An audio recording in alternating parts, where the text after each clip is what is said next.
For years, the defining asymmetrical advantage of the Russian Federation in its campaign against Ukraine has been its sheer volume of long-range aerial strikes. Monthly barrages of hundreds of Shahed-type loitering munitions and cruise missiles have consistently tested the limits of Ukrainian air defenses, aiming to systematically dismantle the country's critical infrastructure. But in mid-2026, the strategic calculus is fundamentally shifting.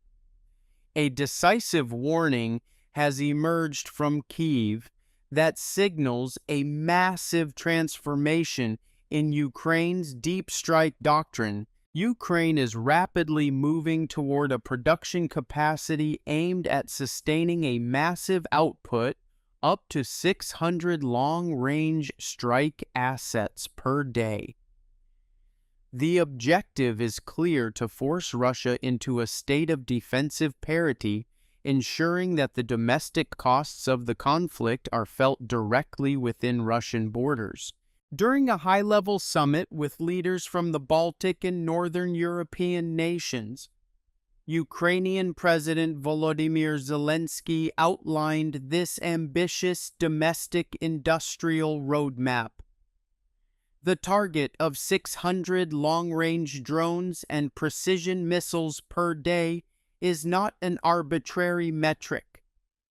It represents a calculated attempt to counter Russia's operational baseline. According to Ukrainian leadership, Russia utilizes a daily average of several hundred loitering munitions alongside dozens of ballistic and cruise missiles during high-intensity strike windows. Independent tracking data, such as a mid-2026 report by France 24, indicates that while the daily average fluctuates around 260 to 270 projectiles during standard operational periods, peak surge operations routinely exceed 600 assets. Currently, Ukraine's retaliatory capacity sits at approximately 300 to 350 long-range drones per day. By doubling this output through aggressive state funding and industrial mobilization, Kyiv plans to strip away Moscow's monopoly on strategic bombardment. From a military perspective, the primary differentiator lies in targeting methodology. While Russian strikes frequently impact wide-area civilian infrastructure, the Ukrainian deep strike campaign is laser-focused on high-value military-industrial nodes.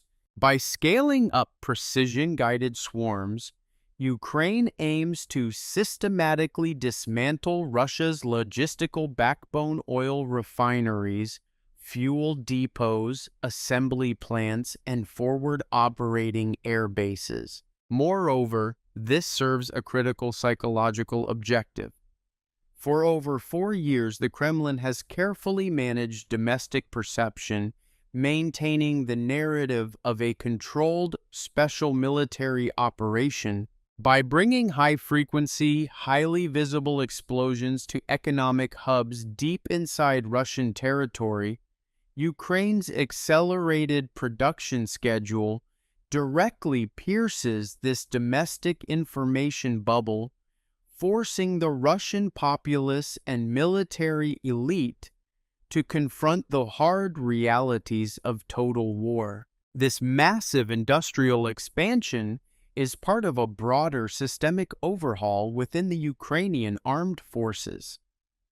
Since the appointment of digital pioneer Mikhailo Fedorov to a leading defense leadership role, Ukraine has aggressively pursued a doctrine of total tech integration. Fedorov, who initially entered government at age 28 as the Minister of Digital Transformation, pioneered the digitization of state services before the conflict. Now he has applied that exact startup-style agile methodology to the military apparatus. Fedorov's doctrine centers on restructuring traditional bureaucratic military frameworks into decentralized tech-driven units.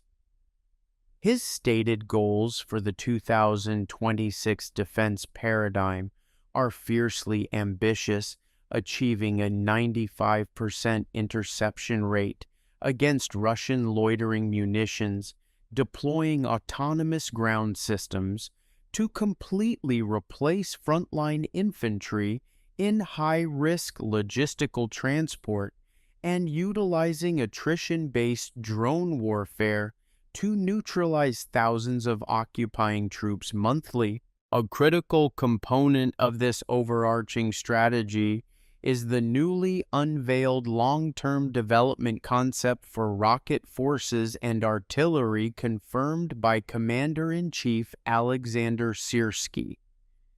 This roadmap seeks to completely phase out legacy Soviet-era heavy strike systems by the end of the decade. In their place, Ukraine is transitioning to homegrown next-generation platforms capable of delivering heavy payloads up to 2,000 kilometers deep. While long-range loitering munitions already achieve these distances, the introduction of domestically produced serial manufactured cruise and ballistic missiles adds an entirely new dimension of kinetic destruction. Drones are highly effective for soft targets and economic disruption, but hardened military structures, subterranean bunkers, and heavy logistics require the sheer kinetic impact that only advanced ballistic systems can deliver. This push for absolute domestic production is also a calculated geopolitical move. Throughout 2025, Ukraine faced severe operational constraints due to shifting Western political landscapes. Strategic assets like the American-made ATACMS were subjected to shifting cross-border deployment bans, and bureaucratic delays occasionally halted vital intelligence sharing and ammunition shipments. With global security focus increasingly divided by secondary crises such as the regional fallout from Operation Epic Fury in the Middle East, Kyiv recognized that relying solely on foreign supply lines was a significant strategic vulnerability. By building an autonomous defense industrial base, Ukraine ensures that its long-range strike capability remains entirely immune to Western political gridlock or foreign stockpile depletion. Western systems will continue to serve as a high-tier operational bonus, but domestic infrastructure will carry the primary burden of the war effort. Global defense tech innovators, including prominent entities like Anduril Industries, have closely monitored this staggering industrial ramp-up. Aerospace analysts note that the Ukrainian armed forces are transitioning away from a reliance on multi-million-dollar conventional surface-to-air missiles to counter cheap threats. Instead, Ukraine's current operational capacity allows for the deployment of multiple highly agile defensive interceptor drones against every single incoming Russian Shahed-type munition. These localized AI-driven interceptors are specifically engineered to track, pursue, and kinetically eliminate enemy assets via ramming maneuvers or proximity-detonated fragmentation charges. This creates a dense, highly cost-effective layered defensive web that preserves high-tier air defense assets for ballistic and hypersonic missile threats. For the oil-rich Gulf states, the priority has fundamentally shifted away from legacy procurements like heavy armored divisions or standard tactical fighter squadrons. Having witnessed the vulnerability of critical energy infrastructure to proxy drone networks within their own region, these states are actively seeking to acquire Ukraine's combat-proven cutting-edge CUAS frameworks. They are investing heavily in Ukrainian-designed AI-driven airspace monitoring networks, automated electronic warfare (EW) disruption suites, and autonomous interception technologies. However, scaling production to a persistent 219,000 long-range strike drones annually requires immense capital. Currently, a significant bottleneck exists between Ukraine's raw industrial capacity and its actual financial output. To bridge this gap for long-range assets, Ukrainian Deputy Defense Minister Mikhailo Barnik has issued a strategic proposal to NATO members. Kyiv is seeking a dedicated $60 billion investment into the Ukrainian defense sector for 2026. The strategic argument is highly compelling. By funding Ukrainian factories directly, NATO allies can avoid depleting their own military stockpiles while simultaneously building out a massive battle-hardened drone production hub right on Europe's eastern flank, providing a vital security buffer for the entire continent. The tactical realities of 2026 demonstrate that Russia's vast air defense networks are fundamentally unsuited to handle high-volume, low-radar cross-section swarms.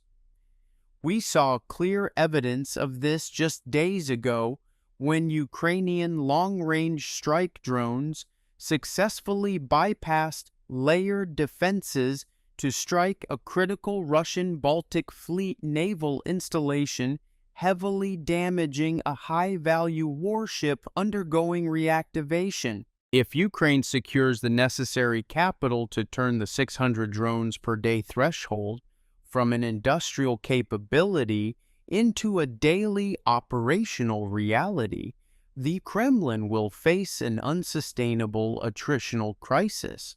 A doctrine of death by 1,000 deep strikes will continue to systematically drain Russia's energy revenues, shatter its logistical chains, and paralyze its forward military installations.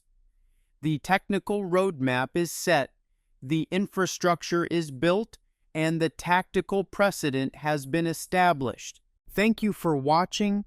Stay tuned as we continue to track this evolving revolution in modern warfare.